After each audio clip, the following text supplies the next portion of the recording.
Investment Committee of CalSTRS. Council, I believe we're ready to take in the roll? We have, thank you. Item number 9, we could bring the meeting to order, thank you. Item 9 on the agenda is the approval of the minutes of the September 14th Investment Committee meeting. I'd entertain a motion to approve the minutes. Okay, it's been moved and properly seconded to approve the minutes. Any comments? Seeing none, all those in favor say aye. Aye. Okay, thank you. Opposed? Minutes have been approved. Item 10. Yes, sir. Is it Ms. Yee? Ms. Yee.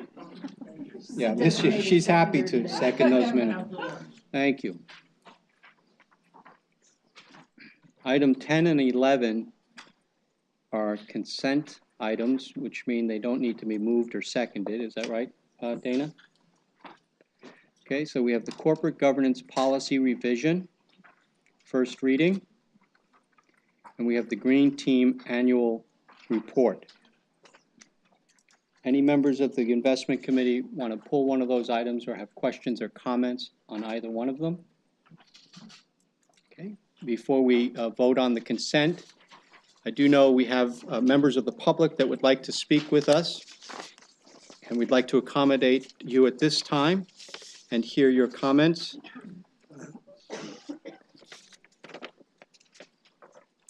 We have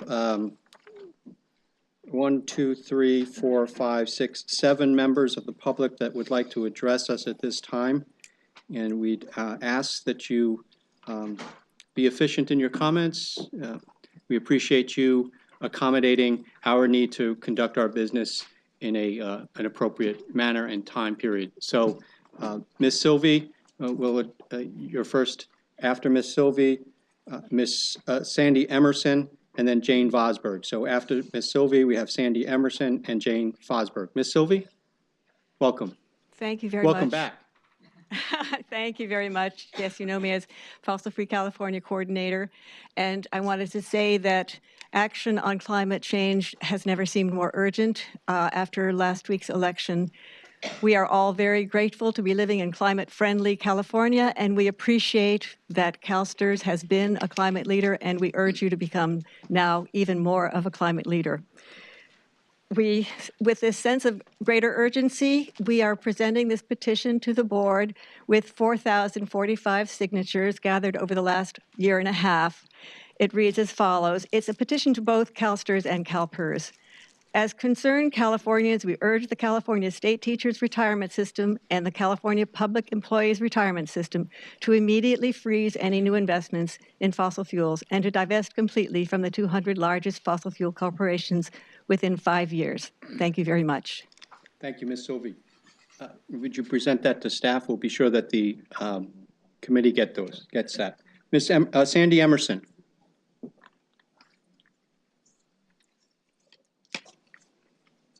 Sandy Emerson from Fossil Free California. We've been inspired and heartened over the course of this year by CalSTRS' thoughtful reexamination of its fiduciary responsibility, by its $2.5 billion investment in a low-carbon fund. In September, therefore, we launched a new petition campaign specific to CalSTRS, asking that they divest from oil and gas companies, beginning with ExxonMobil, Chevron, and Shell. Divesting from these oil majors would have a huge impact because these oil majors have the largest fossil fuel reserves, the highest carbon footprint, and in Exxon's case, the largest share of climate denial. So we call on CalSTRS to divest by 2020 from all oil and gas companies, beginning with ExxonMobil, Chevron, and Shell. And we have garnered in 2 months 1,827 signatures. Thank you, Ms. Emerson. Jane Vosberg.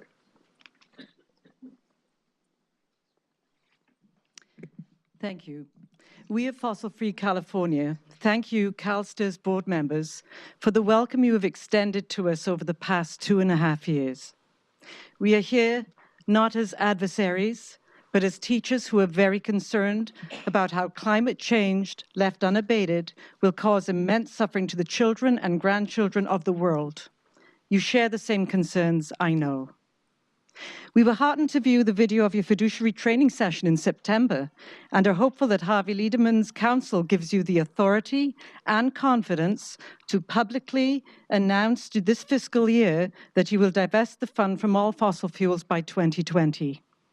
The highlights for us include the following. You, the board members, acknowledge the need to quantify climate change as a risk and acknowledge the need for staff to assess the risk posed by climate change when they consider an investment. You also acknowledged that you don't want to invest in companies that expose the fund to climate risks and that ESG considerations were good credit check analysis. As public officials, you have taken an oath to uphold the California Constitution and are therefore obliged to provide for the health, safety, and welfare of its people. Your investments in fossil fuels run counter to your obligation as states officials. Here are some alarming statistics.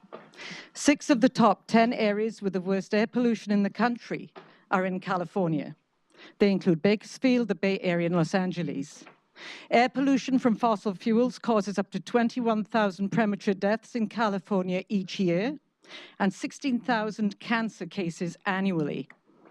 In 1995, the California Teacher Study analyzed over 130,000 female teachers and administrators identified through CalSTRS. The study found that teachers who live in places with more air pollution have increased rates of heart disease, stroke, and deaths from heart and lung diseases. It is evident that fossil fuel investments are detrimental to the welfare of the public, including hundreds of thousands of California teachers. The threat of climate change is ever more urgent since we now have a president-elect who has vowed to renege on the US commitment to the Paris Climate Accord, who has promised to gut Obama's Clean Power Plan, and who has selected a climate skeptic to head the Environment Protection Agency. The future under his leadership is unpredictable, but the science of climate change is not. Members of the board, by divesting from fossil fuels, you will not only be protecting the welfare of the people of California, you will be protecting the welfare of the children and grandchildren of the world, and you will be protecting the safety of the fund. We appreciate your leadership and dedication now more than ever. Thank you very much. Eric Knapp, followed by Susan Sarnoff, followed by Jake Davis. Mr. Knapp, welcome. 2 months ago, a group of scientists that included 30 Nobel laureates outlined the dire consequences of ignoring climate change. They spoke of climatic tipping points, many of which are happening today. They also said that the 2016 presidential election would be a political tipping point. Now, with the 2016 election affirmed, the political tipping point has begun to tilt. American will for climatic solutions will be tested. Where will CalSTRS stand? Will you be blown about by the political wind of Washington, or pay heed to the California electorate who voted for climate solutions by a very wide margin? Will CalSTRS stand on the shoulders of scientific giants, be courageous, and seek investment with companies whose business strategies are to find innovative solutions to decarbonize the environment? Let us hope so. The start is to divest your portfolio from dirty and destructive fossil fuels and move toward clean energy solutions. Thank you very much. Susan Sarnoff, followed by Jake Davis, followed by Darcy Sweeney. Hello, my name is Susan Sarnoff. I'm a retired teacher, kindergarten for 25 years, and a CalSTRS member. I live in Chico, and thanks for the opportunity to share my views. As a parent and a grandparent, and as a person who especially cares about children, wherever they are, it was devastating to learn that soon our country would have a president that doesn't take climate change seriously and who has promised to pull out of the global effort to reduce greenhouse gas emissions. So now what can we do? The overwhelming scientific data and the consensus on the implications of that data tells us that we are facing the greatest crisis that we have ever faced as a species. And the crisis is now. Now, because if we don't immediately begin to take substantial action to end the use of fossil fuels, we will soon lose our window of opportunity to avoid the most catastrophic consequences that are predicted. When there is a crisis of this magnitude, we can no longer engage in business as usual practices. To do so would be irresponsible. There is a solid financial argument for divestment, given the risk of stranded assets as climate change worsens and the need to leave fossil fuels in the ground increases. But I believe the moral argument for divestment is even more compelling. What good will having monetary assets do to pass down to our children? What good will they be if we don't also pass down to them an environment that offers a quality of life that any parent would want for their child? Extreme heat, floods, droughts causing food and water shortages and famine, ongoing wars over dwindling resources will create a quality of life that no one wants for their child. Sadly, this is already a reality in some areas of the world where climate change is, at the moment, having its greatest impact. Children have no political power to make the needed decisions to protect their future. In their innocence, they take for granted that we adults are taking care of business on their behalf. I believe that morally, it is our duty to respond. It is our job to protect our children and secure what's needed for them to have a safe and healthy life. It's going to require wisdom, political will, and moral courage to take the actions needed to confront this climate crisis. Sorry, I'm very emotional. If we love and care about our children, we have no choice. We are the adults. We are the only ones that can do this for them, in time for them. The window of opportunity is getting smaller with each passing year. We must begin to take action. How fitting it would be that an organization that represents the interest of teachers and the teaching profession set the example and lead the way to protect our children. The Chinese character for crisis also means opportunity. I hope you take this opportunity to be on the right side of history. Like the water protectors at Standing Rock, let's be the children protectors here at CalSTRS in Sacramento. Thank you. Thank you, Ms. Sarnoff. I'm sure you're a remarkable kindergarten teacher. Thank you for your service. Jake Davis, followed by Darcy Sweeney. Mr. Davis, welcome. Thank you. So I'd prepared something kind of pretty and poetic and all these nice things, you know, but I think instead I'm just going to speak plainly to you. I don't think that anyone in this room understands the severity of the situation. If you did, you wouldn't be sitting here. You would be doing what I'm doing. We're in dire straits. I implore you to please look into the science and understand why we have sacrificed our time and efforts to do this. NASA.gov, climate.nasa.gov has a lot of information. There's a ton of resources out there. Read from the scientists who are actually on the ground studying this stuff. It is incredibly severe right now. You have to act. If you understood, you would act. You do whatever you could. So I'm not going to try to convince you. I'm not going to ask you to believe what I'm saying. I'm just some guy. Please do some research and look at what the professionals about this are saying. We're out of time. Thank you, Mr. Davis. Darcy Sweeney. A couple of months ago, Bill McKibben, founder of 350.org, called for an all-out initiative to tackle global warming akin to the war effort during World War II. Before last week's election debacle, such a campaign seemed possible. An uphill battle, to be sure, but not insurmountable. There was hope. Now, since the election of Donald Trump, with the greedy forces of the fossil fuel industry slavering, ready to pounce, to drill and dig and destroy, it's hard to sustain much hopefulness. Nevertheless, we can't stop our struggle to push back against these greedy, ethically bereft corporations. We can't give up. What would be the point? California has an enormous role to play in the fight to save the planet, and California does give me hope that our actions can be governed not just by the profit motive, but by concern for our Earth and all life on it. California can decide to leave fossil fuels in the ground and move on quickly to renewables. Within that context, you, the CalSTRS Investment Committee, can have a huge impact by committing to divestment from fossil fuels and telling the world that that's what you're going to do. The enormity of the problem is hard to take in. The enormity of your responsibility is as well. But please do the right thing. You know the reasons. Please divest from all fossil fuels now. Thank you.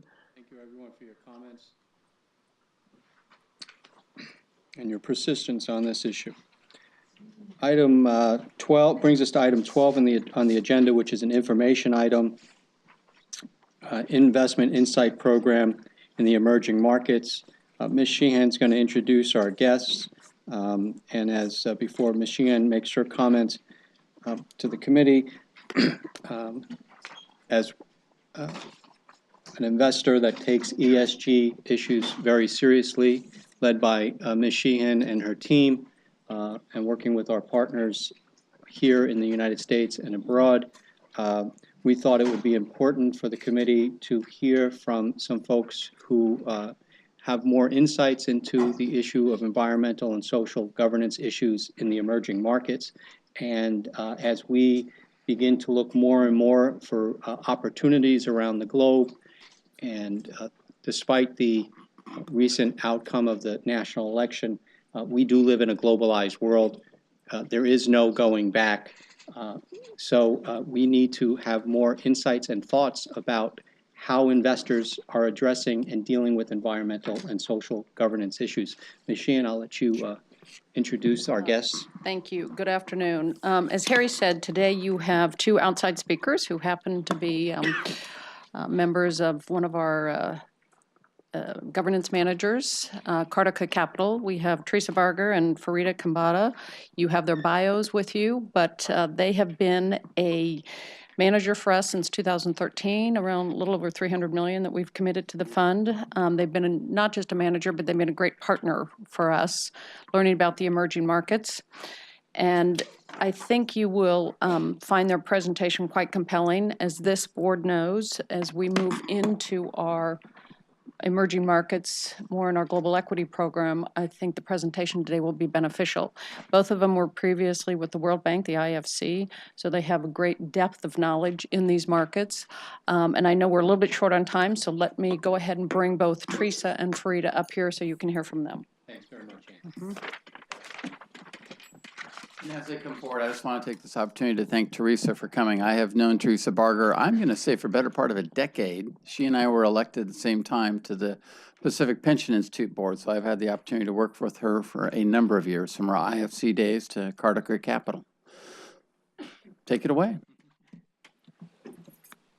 First of all, thank you ever so much for inviting us.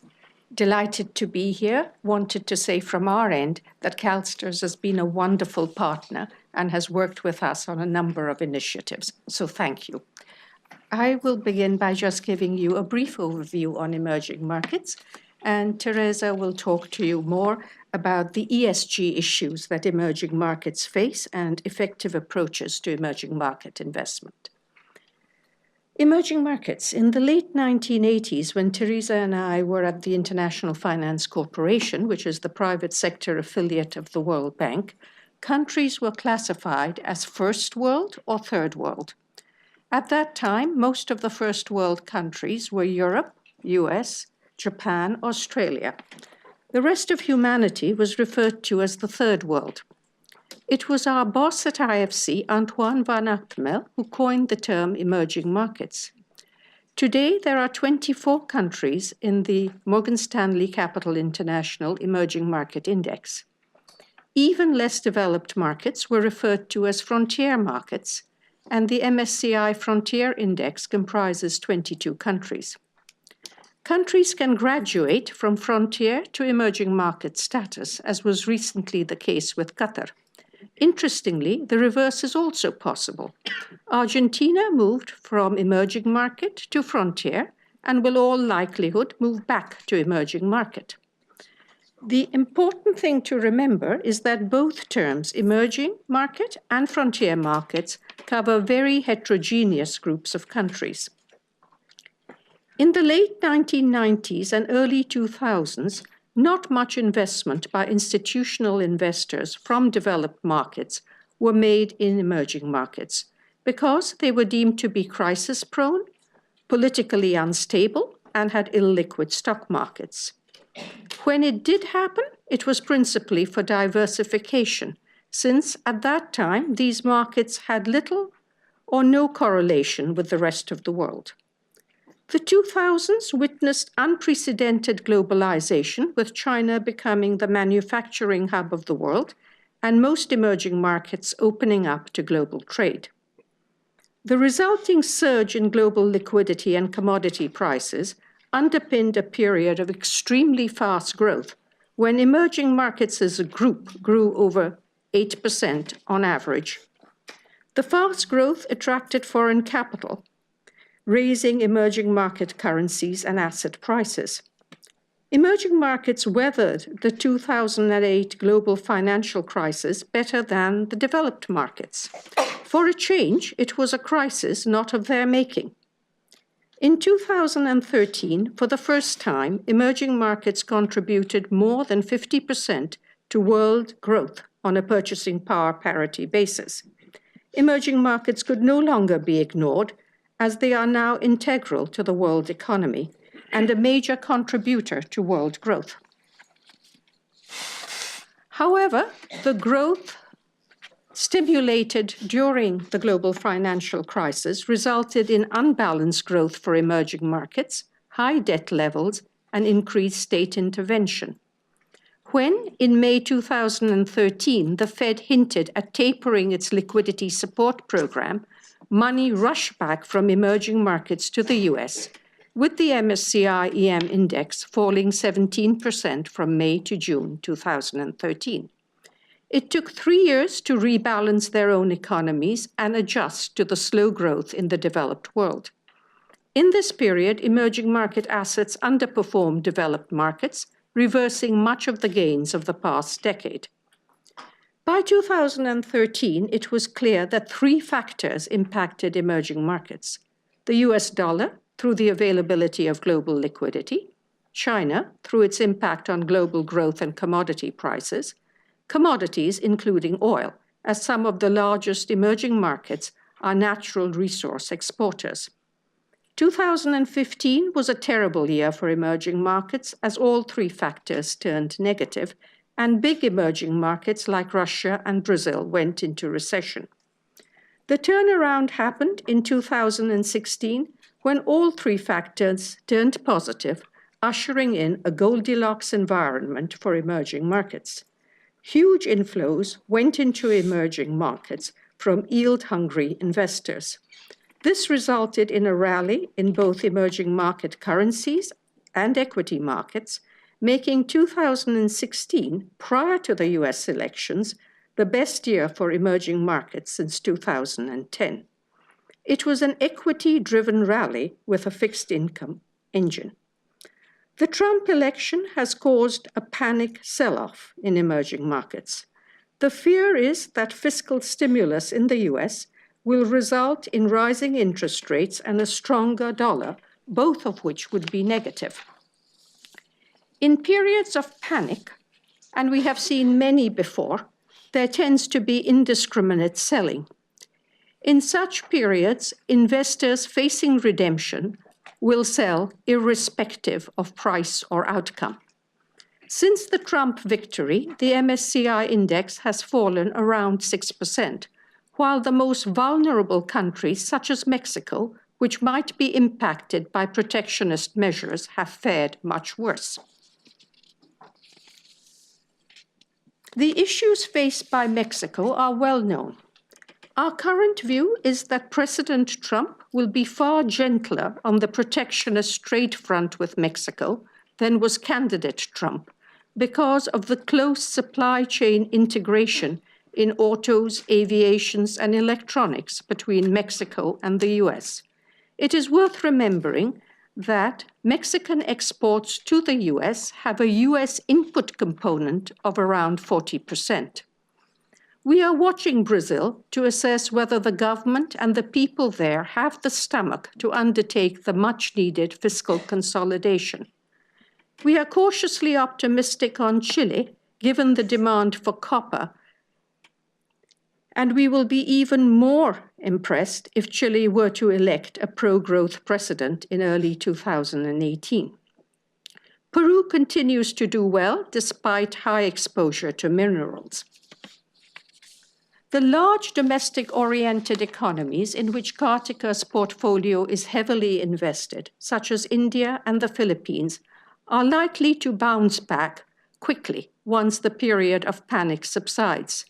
They are reforming, have high growth, a young population, a rising middle class, all the characteristics we love in our emerging markets. The post-election sell-off in emerging market equities and currencies does not dampen our enthusiasm for the asset class. We have seen similar bouts of selling many times before. Nothing fundamentally has changed. Emerging markets still have the growth, the effective demand, and some great companies. As a result of the sell-off, they have just got a lot cheaper and thereby even more attractive as valuations differ substantially from the underlying reality. To end where I began, the term emerging market covers a diverse set of countries, each one marching to a different drummer. Understanding this and differentiating will be the key to successful investment going forward. With this, I pass it on to Teresa. Thank you. Thank you, Farida. I also need to say that Farida was too modest to say that the person who coined the term frontier markets was Farida Kambata. So just give her that nod. First of all, on ESG is important in every market, of course, but emerging markets are perhaps more sensitive since a greater percent of their listed companies are in extractive industries, power, and construction materials. EMs also have weaker institutions. This makes them tricky, but it also provides extraordinary opportunities. Developed markets have deeper resources of all kinds to support ESG initiatives. What might just be a matter of cost in the US might, in the emerging markets, be a question of technical or political or practical feasibility in an emerging country. Regulations are not as strong, and enforcement is simply worse. This means there's a greater opportunity for good companies to distinguish themselves by better managing risk and earning higher valuations. We've particularly witnessed this in governance, where companies that have above average governance can fetch a 60% PE premium over those with below average companies, such was the case in Korea several years ago.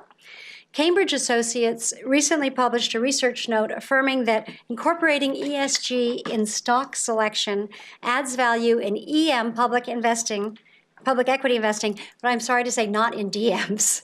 That might derail some things I talked about before. Over 3 years, the ESG index for emerging markets outperformed the benchmark by 1,200 basis points, with half of that being fully attributable to ESG factors alone, according to Cambridge. Oh, sorry, I totally forgot to. Apologies. Coal. The use of coal in rapidly expanding economies such as India is an example of the complexity one faces when looking at ESG. Kartika assisted CalSTRS in collecting the information on India that informed the staff's memo to the Investment Committee on non-US thermal coal.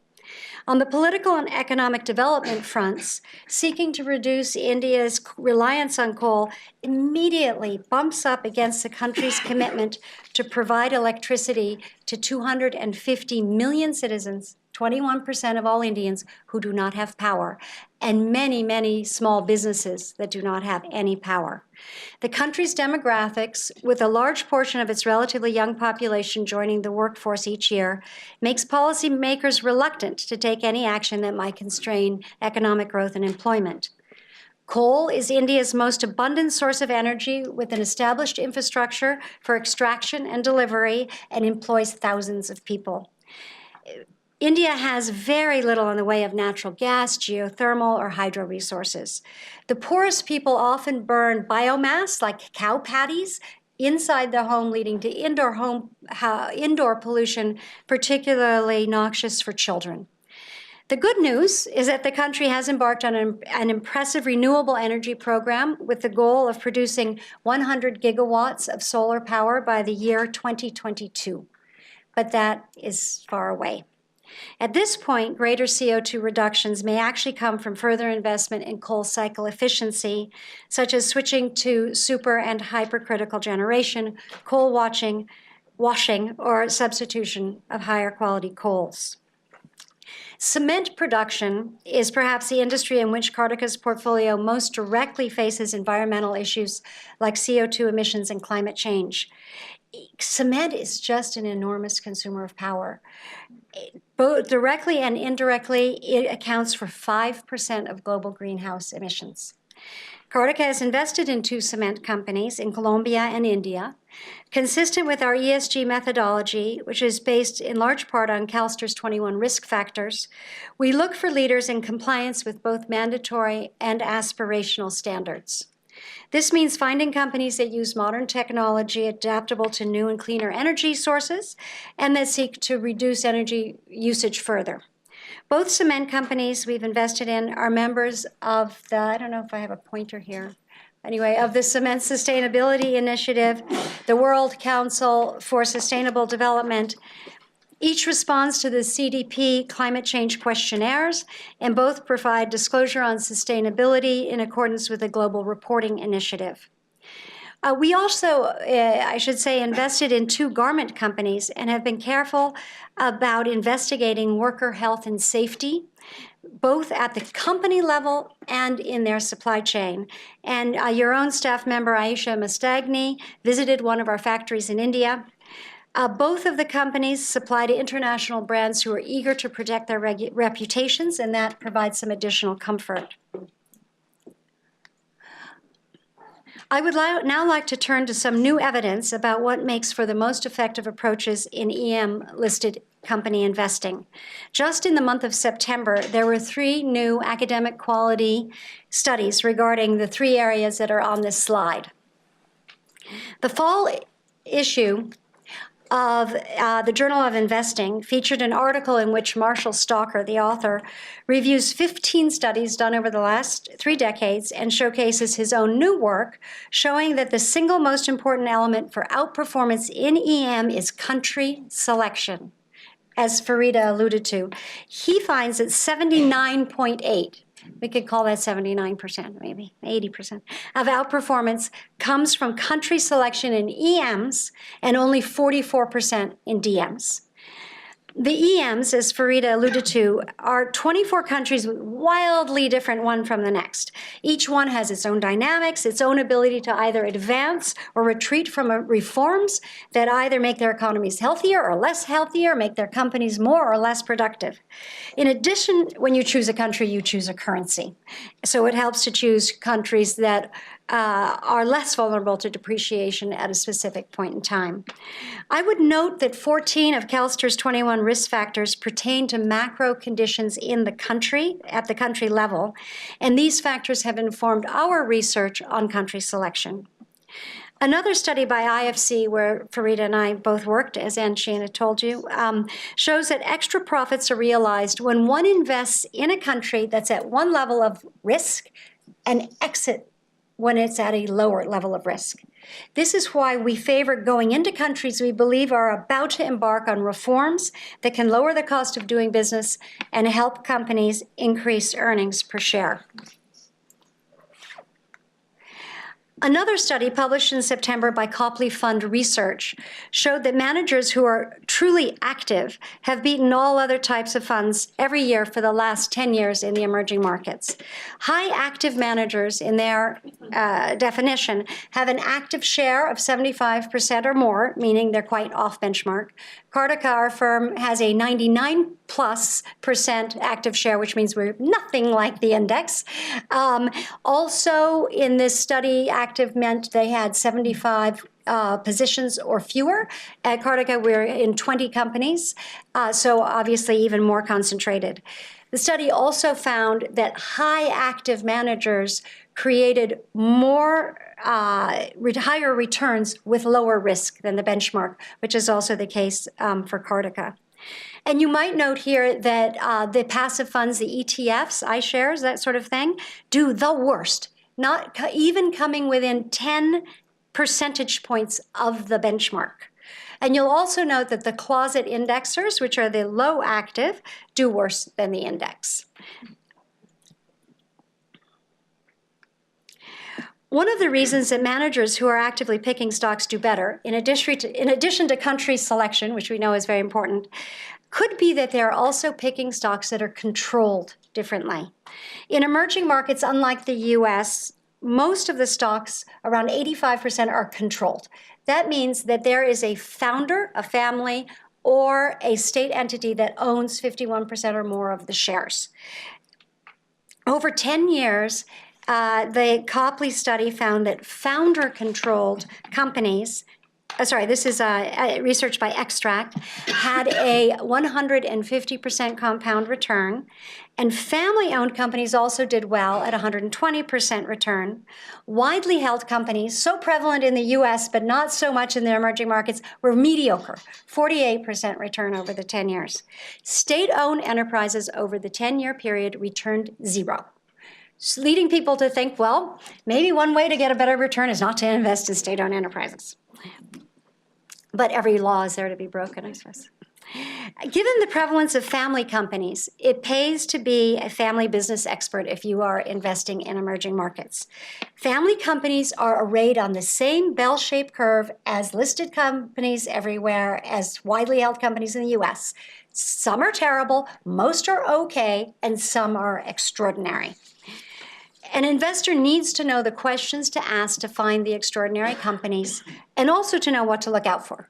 For example, is the family good, bad, or neutral for the company? Why does the family own the company? Is it for capital gains? Is it for dividends? Is it for prestige? Or is it as a personal piggy bank? Does the family have formal or informal governance arrangements, such as a family constitution or a family council? And who actually owns the shares? And if that person dies, who's going to inherit them? We actually had a case where the patriarch died, and there was big controversy as to whether the illegitimate son of the mistress was going to get the shares or the two legitimate sons of the wife were going to get the shares. The share price crashed. It was finally decided in court that the two legitimate sons would get the shares. We were able to buy them very cheaply. These two sons came in and moved the focus of the company from market share, which is a ridiculous focus, to return on invested capital. And they took the EBITDA margin from 8% to 12% to 16%, and we were able to double our money. But I really should say double your money, because that's what we seek to do every day as we go about the business of trying to choose the right countries and the right companies and to engage with families and founders so that we can really unlock value for all of your pension beneficiaries. Thank you very much. Thank you, Teresa. We will now thanks, Teresa. Thanks, Farida. We'll now open it up for questions or comments from the committee. Questions? Comments? Anyone wants to weigh in? I do see. Nobody can remember how to request. Yeah, how do we buzz you in here, Joy? Your control is not up. It's not. Really?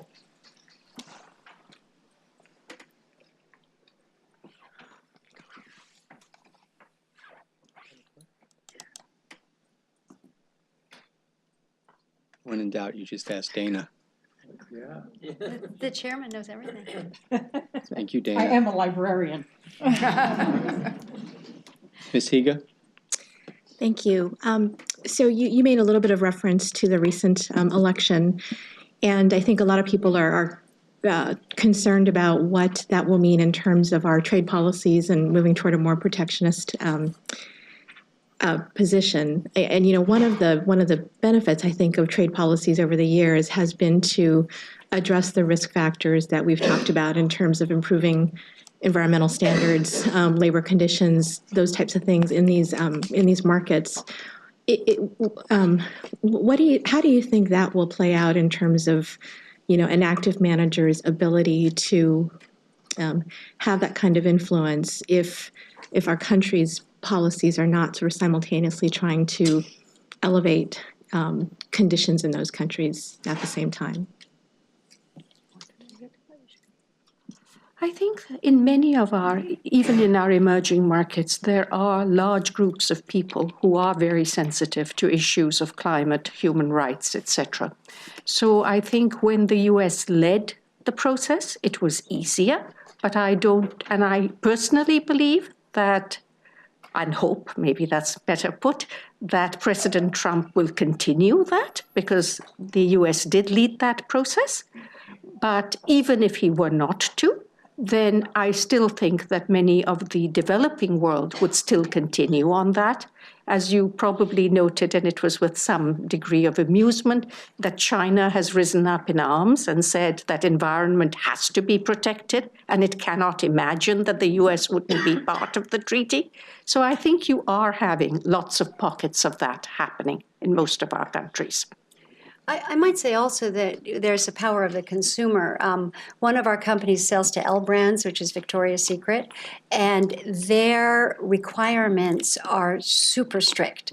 So they have very, very little waste in the fabric, and they have graphic designers working out how to cut out patterns from fabric so that there's the minimum wastage. And of course, all the health and safety for workers. They take that very seriously because they don't want an issue with their customers. So even if the US government is no longer concerned about worker health and safety or climate change, perhaps we will still have globally customers who really care about that. So I guess that's to be seen. Thank you. Any other questions or comments from the committee?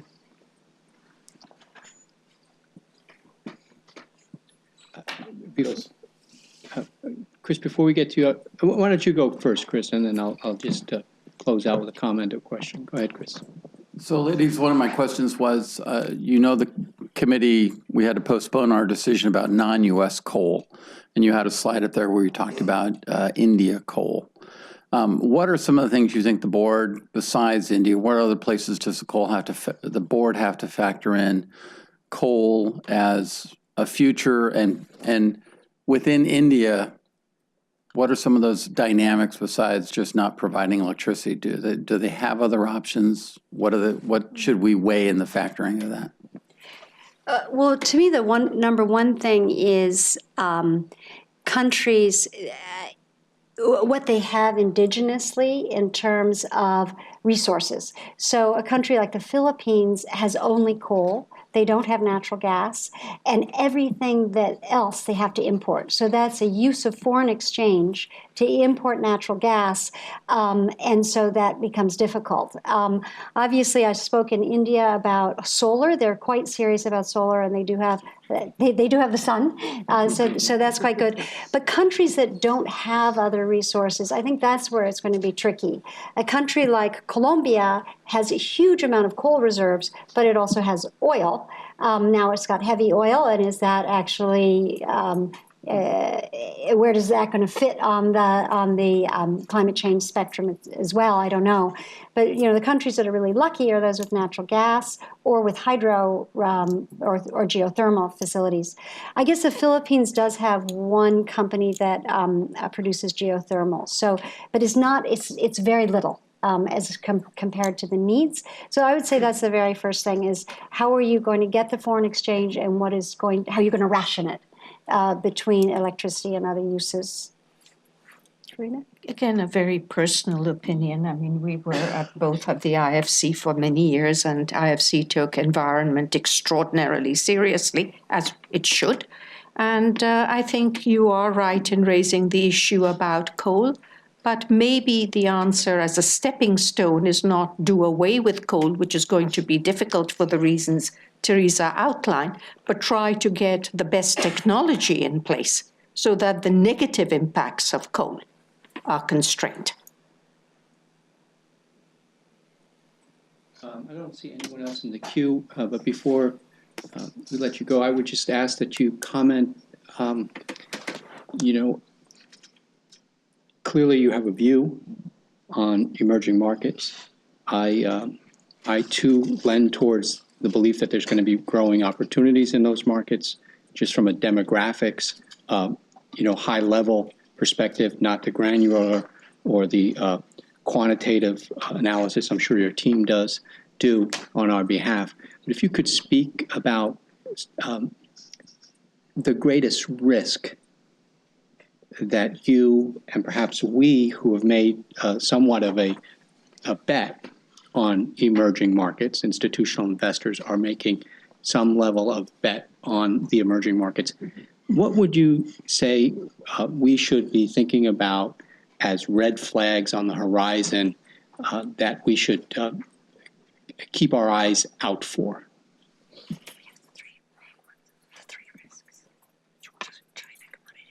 Yeah, I think, as I mentioned, today there are three big factors that impact emerging markets. One is the US dollar and how strong it is, because that can be negative for emerging markets when it's strong. The other is the whole issue of China and whether it's slowing or whether it will, over some time, go through some form of crisis, because it impacts both in terms of size and through supply chains. And the last one is commodities and how you see commodity prices going. But more than these three general factors, I think is the issue, as I tried to say, that each emerging market is different, and trying to understand the dynamics of each emerging market becomes crucial to successful investment. In, say, again, talking purely personally, in terms of countries like Russia, understanding the political dynamics is very important to understanding whether your investments are safe or whether the long arm of the state is likely to get after some of your investments. That probably is less true in some of the other emerging markets like Colombia, where there is much more of what we would call the rule of law. So it varies as per market. So the only suggestion I would have is look at the political risks in each of your markets, and also whether the rule of law as we know it in the West is actually practiced. Thank you. Thank you, Teresa. Thank you, Farida, for your presentation and your insights. And just a friendly reminder that you're investing that capital on behalf of the teachers of this great state. So invest it wisely. Thank you very much. Yes, I know you will. We know that every day. Thank you very much. Item 13 is an action item. It's a first reading of the investment policy and management plan revision.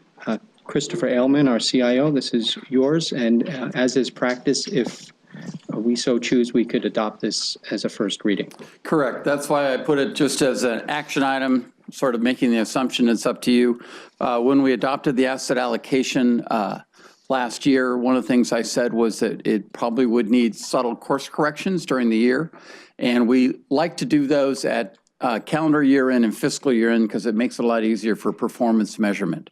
So what we are proposing in item 13 is what I would describe as a slight change in tactics. You told us at the the September meeting to consider increasing the pacing of the RMS portfolio, which is what we're coming back and doing. We want to raise the target to 3% here starting on January 1st. We're approaching that already. And at least our glide path was we'd come back to you at your April meeting and ask you, or your June meeting, and ask you to raise that target probably all the way up to 5% next June 30. But this way you have a step increase in the policy and as well as in your benchmark. That 1% would come from real estate because, as you know, we've been a net seller of real estate, so that has been declining. And then we had one other slight change within the policy. We had neglected back when we changed it on INV 164, A9 in the policy. A board member had a suggestion that we total out the total expected return and risk. And so we are doing that here as well as correcting a typo. So those are the two key changes. And I will already say, plant a flag. We're going to be back probably in June with another adjustment in that policy. Thank you, Mr. Aylman. Questions or comments? Seeing none. Move approval. Okay, it's been moved by Mr. Rosenstiel and seconded by Sure. Ms. Dillon. Any discussion? Seeing none, all those in favor say aye. Aye. Opposed? Thank you, that passes. Item 14, the governance, corporate governance engagement plan. Ms. Sheehan, welcome, Ann.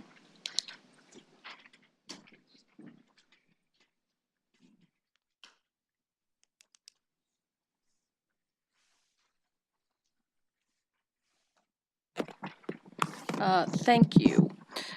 So as usual, at this time of year, we put forth our governance engagement plan for the next proxy season. And this year, this was written before last Tuesday.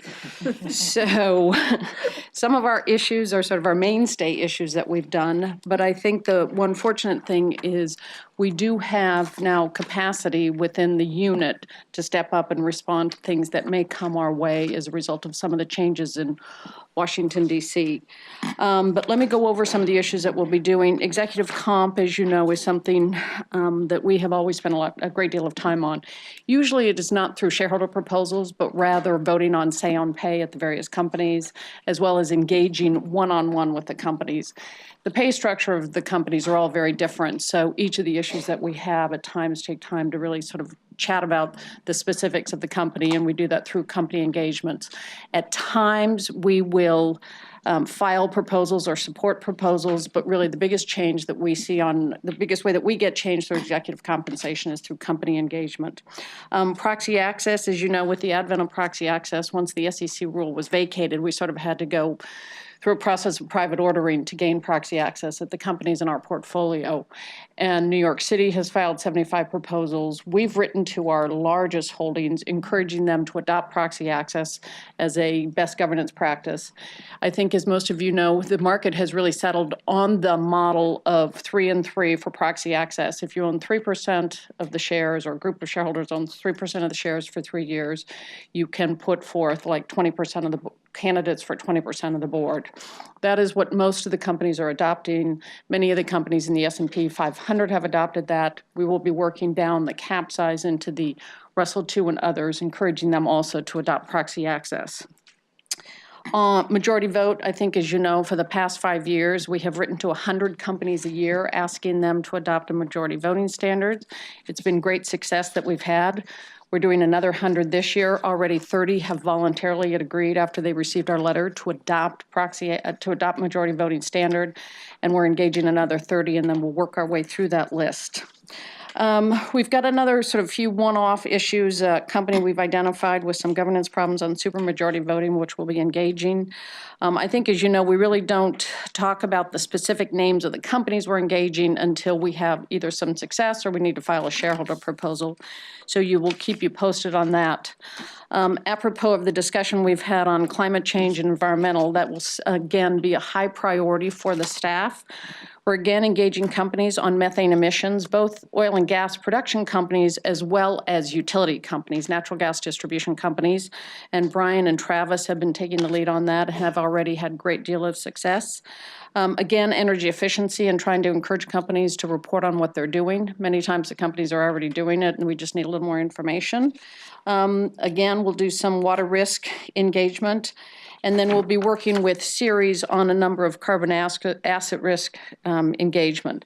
And that is really what's going on at the oil and gas companies and having them do some various scenario planning on stranded assets. I think, as you know, both Chevron and Exxon had proposals last year that we supported. They got very strong support from shareholders, and we will again be engaging with those companies. We've actually already had one discussion with Chevron and a couple of the board members about what they're doing, and we will continue that discussion. And then finally, diversity on corporate boards, another one of our mainstream issues that we've done here. We've written again to the companies in California with our colleagues across the river at PERS, asking those companies who have no women on the board or any diversity to take some steps. And like we made our change in our proxy voting principles that you adopted last time, we may vote against those nominating governance committees at those companies if they do not take action. We are engaging on our enhanced diversity initiative that Nora, you set us on in terms of what companies are doing in their workforce on pushing diversity. We are in the midst of putting the final touches on the letters to a number of technology companies and financial services companies. We find those two sectors are underrepresented in their workforces in diversity, so we'll be targeting those companies this year, and we'll report back to you in the springtime on the success of those. Again, we are working with a number of our partners on collaborations and then also doing conferences, I think, as Chris had mentioned to you, in the closed sessions on diversity. And I think, Geraldine, I think all of you, I sent an invitation to you. We're doing a session at Stanford in December. We have the CEO of Oracle who will be speaking there, as well as a number of people on diversity, both at the C-suite level and at the board level. And then the other things we will be doing this year is a few added issues. Tom has brought up some of the issues on political contributions. We've targeted about 10 companies that we will be writing to in terms of enhanced disclosure on their political contributions. And then we'll also be watching, obviously, after the election, what's the changes in Washington, D.C. I think you're aware that Mary Jo White has already submitted her resignation as the chair of the Securities and Exchange Commission. It's not really a surprise. We knew she wanted to leave after the election. So she will stay until the new president is sworn in, and then will step down. So they will obviously have to put that appointment on higher priority. They can designate one of the current sitting members as the chair, but they are really down to 2 members once she departs. So I suspect with her announcement that will move up a little bit higher on the priority list in terms of appointments for the new administration. We will also be closely watching any of the changes that either Congress or potentially the SEC may be making on Dodd-Frank.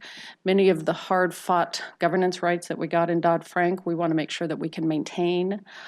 So we'll be working with our colleagues at CII, other pension fund, other asset managers in terms of continuing to keep those advances that we've made in the governance world post the financial crisis. So Aisha and I are happy to answer any questions that you may have, but we'll have more to report in the springtime in terms of some of our efforts, and then also be able to report a little bit more about what we're hearing on the changes, the regulatory landscape and the legislative landscape in Washington, D.C. Thank you, Ms. Sheehan. Ms. Unterman?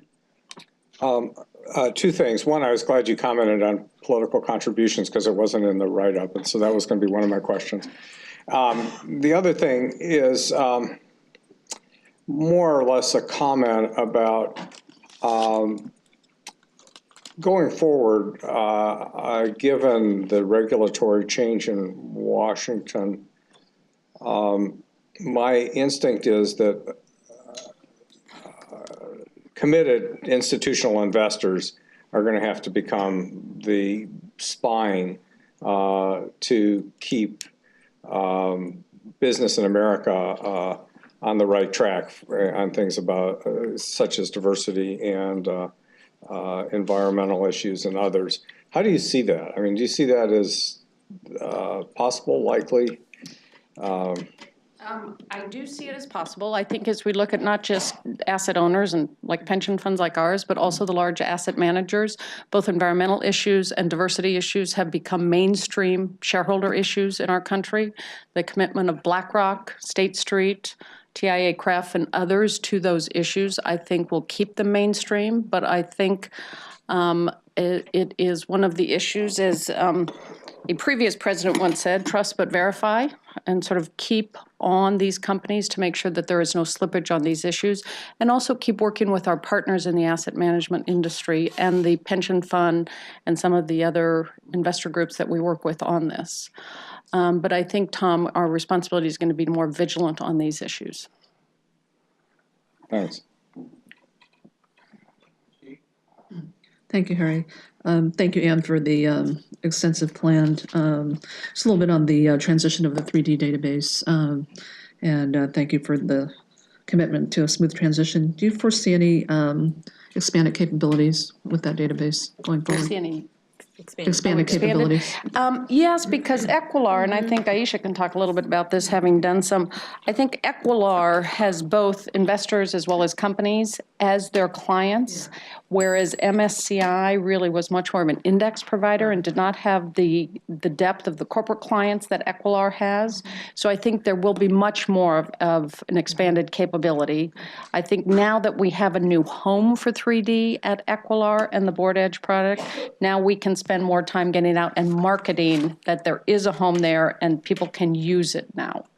No, I was just going to comment because Equilar has already, they've been a longstanding partner of ours in terms of compensation is concerned, but they've already developed so many partnerships with other diverse organizations that represent underrepresented groups. And so it was just a natural fit. And like Anne said, not only are investors their customers, but a lot of companies are their customers as well, which is good.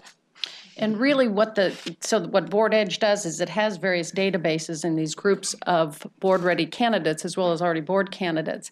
And it gives companies the ability to sort of do better reference checks that they're on another board or another background, so it's not an unknown quantity as they go in to look at some of these candidates. Yeah, and we envision it, especially for some of the smaller to mid-cap size companies that maybe can't afford the big recruiters like the Korn Ferries of the world. They can actually use this as a initial screener. Thank you. Comments for staff? It's an action item. I'd entertain a motion to adopt the engagement plan as presented by our corporate governance team. So moved. Been moved by Ms. Yee, seconded by Ms. Vargas. Any questions, comments? Seeing none, all those in favor say aye. Aye. Opposed? No? Okay, thank you both. I just want to inform the committee that Tom and I will also be meeting with the staff based upon a prep call for this meeting. We, of course, don't want to slow down the plan that's been outlined, but we're mindful of the changes that are likely on the horizon, which may shift some of our priorities as we move forward. And may require a different level of resources or a different approach to some of this work. So we'll keep the committee informed as we follow up with staff and our consultants on this. Thank you so much for your work.